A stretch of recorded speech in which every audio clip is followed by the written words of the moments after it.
بسم اللہ الرحمن الرحیم۔ السلام علیکم سامعین۔ حضرت اسماعیل علیہ السلام اور حضرت اسحاق علیہ السلام۔ حضرت ابراہیم کی وفات کے بعد حضرت اسماعیل مکہ واپس تشریف لے گئے، لیکن آپ ہر سال مکہ شریف سے اپنے والد کی زیارت کو شام میں جاتے۔ حضرت اسحاق اور دوسرے بھائیوں سے مل کر پھر مکہ تشریف لاتے۔ حضرت اسماعیل خدا کے برگزیدہ پیغمبر تھے۔ آپ کو عرب و حجاز، یمن اور حضرت موت کے لیے مبعوث کیا گیا تھا۔ آپ نے اپنے والد ابو الانبیاء حضرت ابراہیم کی دی ہوئی تعلیمات کا پرچار جاری رکھا۔ حضرت اسماعیل کی مادری زبان قبطی اور پدری زبان عبرانی تھی۔ اس کے علاوہ آپ عربی زبان پر بھی مکمل عبور رکھتے تھے۔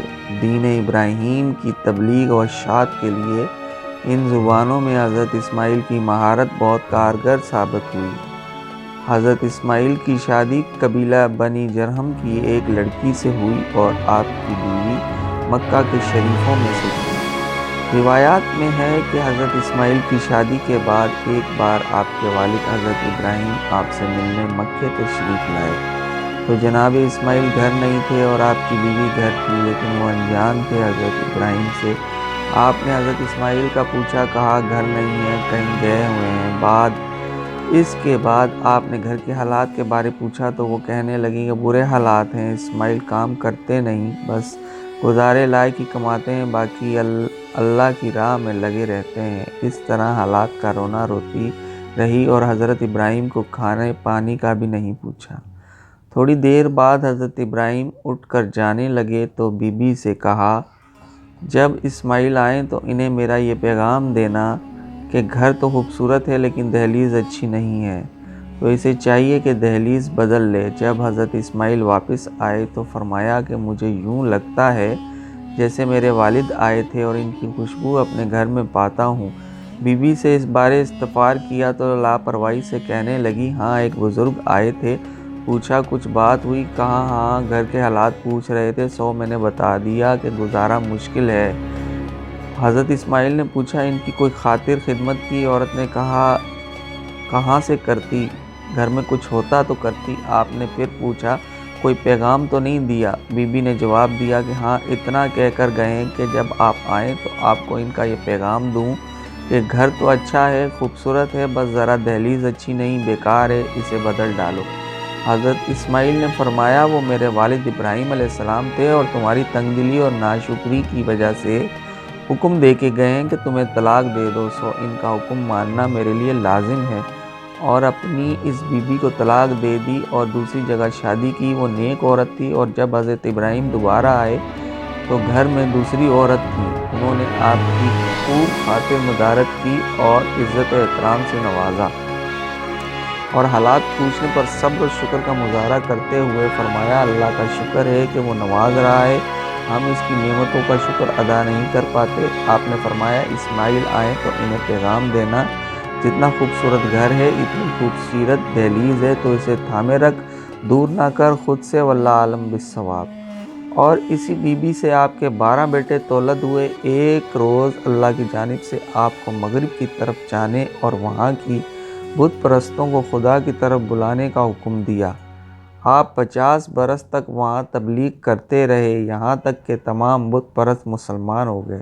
روایت میں ہے کہ حضرت اسماعیل علیہ السلام نے ایک آدمی سے وعدہ کیا کہ جب تک تو آوے میں اسی جگہ پر کھڑا ہوں، چنانچہ وہ آدمی چلا گیا اور بھول گیا کہ آپ وہاں انتظار فرما رہے ہیں، اور بعد ایک برس کے اسی مقام سے گزرا تو دیکھا کہ حضرت اسماعیل اسی جگہ اس کے منتظر کھڑے ہیں۔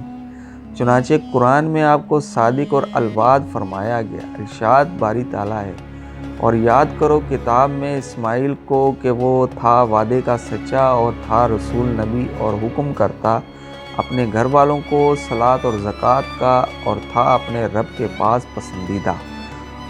اور عمر آپ کی 130 برس کی ہوئی، آخر عمر تک مکہ میں رہے، اور بعضوں کے مطابق آخر عمر مکہ سے شام کو تشریف لے گئے اور دیکھا حضرت اسحاق کو نابینا دو بیٹے ان سے تولد ہوئے، ایس علیہ السلام اور یعقوب علیہ السلام، اور حضرت اسماعیل علیہ السلام کی ایک بیٹی تھی، نام اس کا تسمیہ تھا، اسے حضرت اسحاق علیہ السلام کے بیٹے حضرت ایس کے ساتھ بیاہ دیا، اور حضرت اسحاق کو وصیت کر کے پھر مکہ تشریف لے گئے۔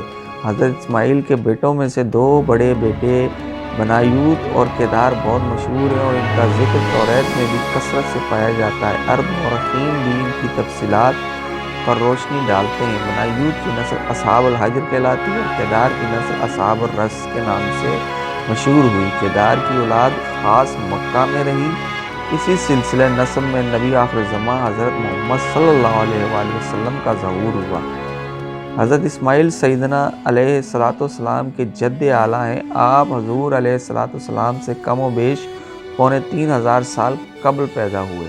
حضرت اسماعیل نے 137 برس کی عمر میں انتقال فرمایا۔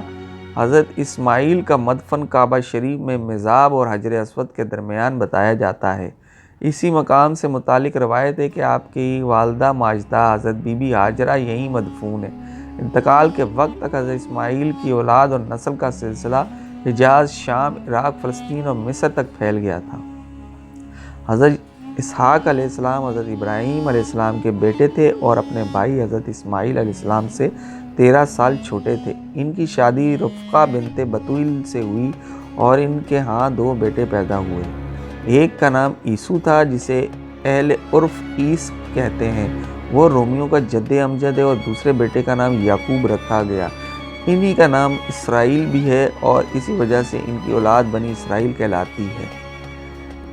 پہلوٹے بیٹے ہونے کی وجہ سے حضرت اسحاق علیہ السلام عیسو سے زیادہ محبت رکھتے تھے، اور رفقہ کو یعقوب علیہ السلام سے زیادہ محبت تھی، کیونکہ وہ چھوٹے تھے، اور دوسرا وہ حضرت اسحاق کو شکار کر کے گوشت کھلاتے تھے۔ حضرت اسحاق علیہ السلام بوڑھے ہو گئے تو ان کی نظر کمزور ہو گئی تھی۔ ایک دن انہوں نے اپنے بیٹے عیسو سے کہا کہ کوئی جانور شکار کر کے انہیں اس کا گوشت کھلائیں تو وہ اس کے حق میں دعا کریں گے۔ جب عیسو شکار کے لیے نکل گیا تو حضرت یعقوب علیہ السلام کی والدہ نے انہیں اپنی بکریوں میں سے کسی کو ذبح کر کے اس کا گوشت بنا کے کھلانے کا مشورہ دیا۔ جلدی کرنے کو کہا تاکہ وہ حضرت اسحاق سے دعا لے سکیں۔ تب حضرت یعقوب نے والدہ کے کہنے پر اپنی بکریوں میں سے ایک اچھی بکری ذبح کر کے اپنے والد کا پسندیدہ کھانا تیار کیا اور بھائی کے آنے سے پہلے والد کو پیش کر دیا۔ جب حضرت اسحاق کھانا کھا چکے تو آپ کی بیوی نے کہا کہ کھانا کھلانے والے کو دعا دیجیے۔ چنانچہ حضرت اسحاق نے دعا فرمائی کہ میرے جس بیٹے نے مجھے کھانا کھلایا، اللہ کرے وہ اپنے بھائیوں سے زیادہ معزز ہو، وہ ان کا بعد والی قوموں کا سردار ہو، اور اس کے رزق اور اولاد میں اضافہ ہو۔ چونکہ آپ کی نظر کمزور تھی سو نہ دیکھ سکے کہ کھانا کھلانے والا کون تھا۔ حضرت یعقوب دعا لے کر چلے گئے تو عیسو بھی والد کے حکم کے مطابق کھانا لے کر حاضر ہوا۔ جب اسے پتہ چلا کہ یعقوب علیہ السلام پہلے ہی آ چکے تھے اور دعا لے چکے تھے تو انہیں یعقوب علیہ السلام پر غصہ آیا، اور وہ سوچنے لگا کہ والد کی وفات کے بعد بھائی کو مار ڈالے گا۔ لیکن حضرت اسحاق نے عیسو کو منع کیا کہ تو ایسا نہ کرنا، میں تجھے بھی دعا دیتا ہوں کہ تجھے اور تیری اولاد کو زرخیز زمین ملے اور رزق اور پھلوں میں اضافہ ہو، اور تیری نسل سے بہت مخلوق پیدا ہو۔ حضرت اسحاق علیہ السلام کی وفات کے بعد یعقوب علیہ السلام کی والدہ کو ڈر تھا کہ عیسو انہیں نقصان نہ پہنچا دے، اس لیے انہوں نے یعقوب علیہ السلام کو لابان کے پاس حران کے علاقے میں بھیج دیا، جہاں ان کے ماموں تھے۔ وہ یہ نصیحت بھی کی کہ ان کی بیٹیوں میں سے کسی سے شادی کر لیں۔ جب حضرت یعقوب علیہ السلام اپنے ماموں کے پاس پہنچے تو ان کی 2 بیٹیاں تھیں، بڑی بیٹی کا نام لیا اور چھوٹی کا راحیل۔ انہیں راحیل زیادہ پسند تھی۔ انہوں نے اس سے شادی کی خواہش ظاہر کی اور باپ کی وصیت بیان فرمائی کہ وہ بھی ایسا چاہتے تھے۔ تب ان کے ماموں نے پوچھا کہ تم ان کا حق دین کیسے دو گے جبکہ تمہارے پاس تو کچھ بھی نہیں ہے؟ حضرت یعقوب نے فرمایا وہ ان کی بکریاں چرائیں گے ایک مدت تک، جب مزدوری حق مہر کے برابر ہوئی تو شادی کریں گے۔ تب ان کے ماموں نے بھی ان کا رشتہ منظور کر لیا اور شرط رکھی کہ آپ 7 سال تک ان کی بکریاں چرائیں۔ 7 سال گزرے تو ماموں نے انہیں لیا سے شادی کرنے کے لیے کہا، کیونکہ وہ بڑی تھی اور اس کے ہوتے ہوئے چھوٹی سے شادی نہیں کر سکتے، اور کہا کہ اگر حضرت یعقوب علیہ السلام راحیل سے شادی کرنا چاہتے ہیں تو لیہ سے نکاح کر لیں اور مزید 7 سال ان کی خدمت کریں۔